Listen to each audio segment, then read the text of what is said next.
Good morning, Kennedy Medical Magnet Golden Cougars. I'm Jasmine. Sarah. And Sean. We are so close to the end of the school year. Just one more month, so keep working hard. We are so proud of you and for whatever you have accomplished. Even getting up to go to school every morning deserves a pat on the back. So for this May's announcements, we will continue to inform you on Senior Med Board scholarships, an awareness month, learning tips as usual, and advice from Med Board members. So let's begin.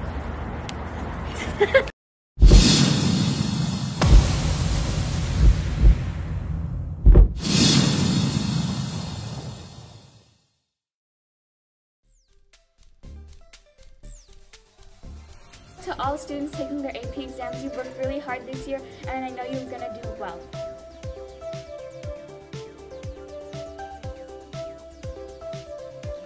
Update for Med Board scholarships.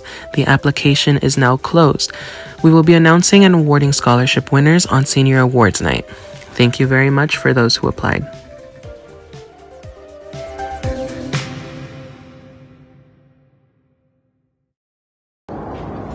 Med Board applications are now closed.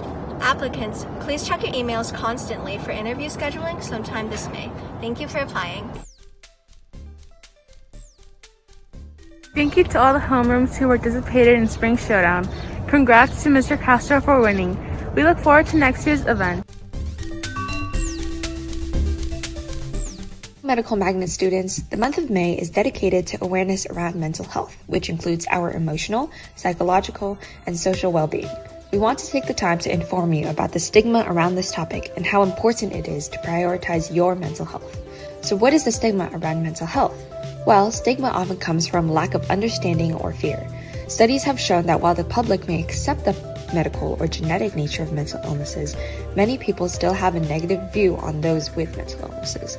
Research shows that talking to someone who is in a similar place or has experienced similar things may help you if this is something you are struggling with. Individuals speaking out and sharing their stories can have a positive impact. Other ways to help reduce the stigma around mental health is to educate yourself and others and to be conscious of what you say. Words have more of an impact than we think they do. Some ways to maintain a positive mental health include connecting with others, taking breaks for yourself, getting physically active, and developing coping mechanisms that's healthy and that work for you.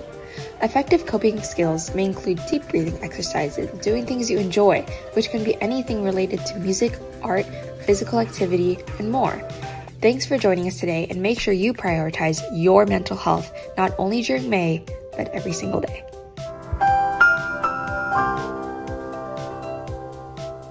Good morning and welcome back to Learning Tips.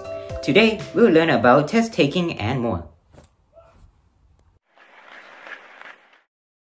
In the days before the test, don't spend it cramming and studying all night. Instead, get some sleep. It has been scientifically proven that getting your sleep can help improve your declarative and procedural memories. Your declarative memory is based on recalling facts and information, while your procedural memory is a long-term memory used for remembering skills and actions. This is because when you reach the deeper stages of sleep, your neural networks are strengthened, forming long-term memories. Cramming, instead, tends to oppose these long-term memories. This is because studying at the last minute can increase stress levels and make it harder to retain information. Cramming is also found to be linked to short-term memory, meaning you won't learn very much post-test. The best way to approach a test is to approach it as calmly as possible. You want to minimize as much stress so that your brain can do its best effort to recall information. You won't be able to eliminate the stress, but you sure can reduce it.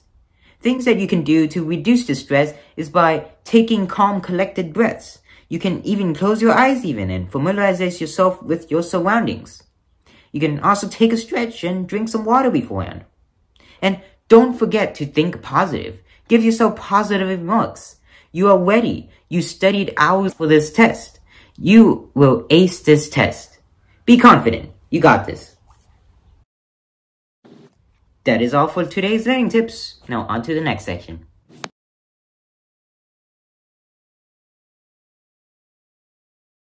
Hi, I'm Haiti, and I'm a senior at Kennedy. Hi, I'm Riley. I'm also a senior at Kennedy, and this week we're doing the advice column. For May.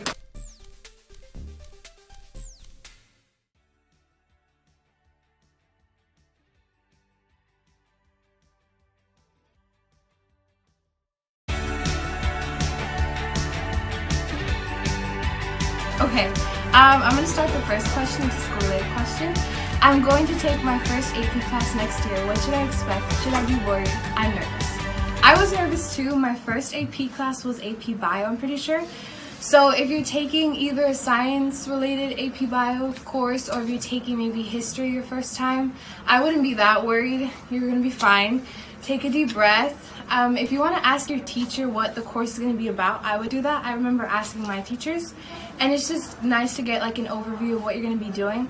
But take it easy, you'll be good, and if you ever have questions, you can always go ask your teacher, and they'll be more than happy to help you. And then for me, also studying and dedicating like an hour a day to that class is important. That's all I have to say. Alright, so I'm going to answer the live question. I have such a hard time having enough sleep. I work best at night, and so I can't fall asleep, but then I feel so tired in the morning. Any advice on sleep? So for me, I'm very much a person who needs to get 8 hours of sleep, and so sleep is really important for me. Although like junior year, senior year, when my workload got a lot bigger and a lot more overwhelming, I was only able to sleep like 6-7 hours. So, you know, I would just say like, it's okay to, I guess, like lack a little bit of sleep during the week, but make sure you make up that sleep on the weekend. That's really important. Like, take the time to sleep in. You don't have to be like waking up at 6 a.m. on the weekend, so take advantage of that. So that's what I usually do, and that's what worked for me. Okay, now we're going to answer the fast fire questions, and it's going to be Riley and me answering these questions. Things to do in the summer. You want to go first? Yeah, so fun-wise, my family goes on a lot of road trips, so, you know, maybe traveling during the summer, you have all this time, doing that is really fun, just to also get away. Academic-wise, doing summer programs is really helpful. I know I've done a couple, so... Okay, I agree with Riley on that one. I actually did like a few internships during the summer. It looks good on college applications, and if you need help with that, just like come to Med Board. It's a little plug over there, but we have like a spreadsheet that can have information on that. And then fun-wise, also, I don't usually do road trips. I might have to add that one, but my family likes to just like spend beach days, or I like to go to the pool, but yeah, stuff like that. Yeah. As a junior, should I be working a job? Ooh. I would say, okay, so I was a junior when I got my job. It was in April. It was in the height of AP season. I don't recommend getting your first job during that time, but maybe after AP exams, like in a normal year, AP exams are over by mid-May. So yeah, as a junior, getting a job like after that would be really helpful. I think it also secures you a job during the summer, like our last question. And so if you can make extra cash, a lot of extra cash during the summer, and then have that job going into senior year, that's really helpful. And especially going into college, it's a big privilege and luxury to have cash going into college. Yes. So I would definitely say that working a job, you can definitely work a job junior year, but I would just say do it after AP exams are over. And I would also add to that, depending on your situation, I mean, like, if you need the money, of course, like, go get a job. But if you don't and you think you can hold off, I recommend maybe not, like, jumping into it as quickly, because I know that in my senior year, it was a lot of, like, college applications and scholarship deadlines, and you're, like, overwhelmed with all of that. And then adding a job on top of that can be a little too stressful. Just think about it. But, yeah, that's our input. Tips on getting along with siblings. Okay, I'll go first. I have a little brother. I love him to death, but he can be annoying. So, you know what? Just, like, have, like, boundaries. Take some time for yourself away from them. Like, if you're just getting annoyed by them, go to your room and be like, you know what? I need time by myself. Can we just, like, no, I'm not doing this today. But, you know, I love spending time with my brother, whether it's, like, watching a movie, just, like, playing with our dog together. But having communication and just, like, talking about what annoys you, or, like, maybe things like that can help your relationship be better. Yeah. For me, I have 3 siblings. There's a lot to get along with there.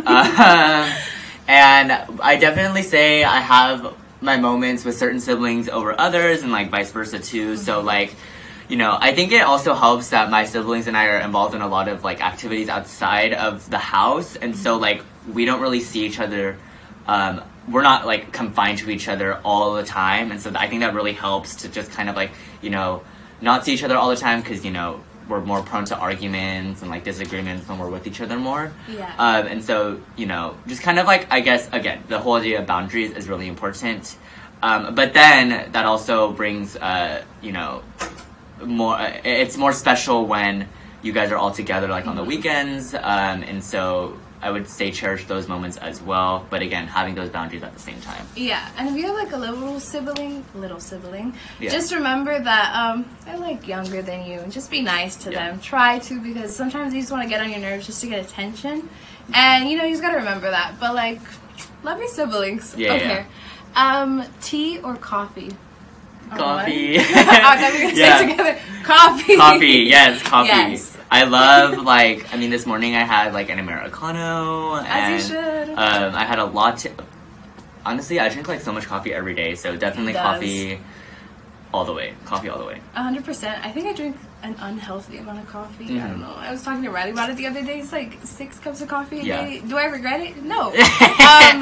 Personally speaking, though, I've been drinking coffee since I was like in middle school, 6th grade. So it just does nothing for me. Like, I don't get like. Yeah, I drink it more for. I mean. Yeah. I say I drink it more for like the energy. I say I drink it more for just like because I like the taste, but then when I don't drink coffee, like if I'm not drinking a coffee in the morning, I definitely feel it. But you know, it's okay. Like it's fine. Drink your coffee, but if you like tea, then no hate to you. But coffee's yeah. better. But anyways. Okay. I think that's all the questions. Yeah. Thank you. Thank you. Bye.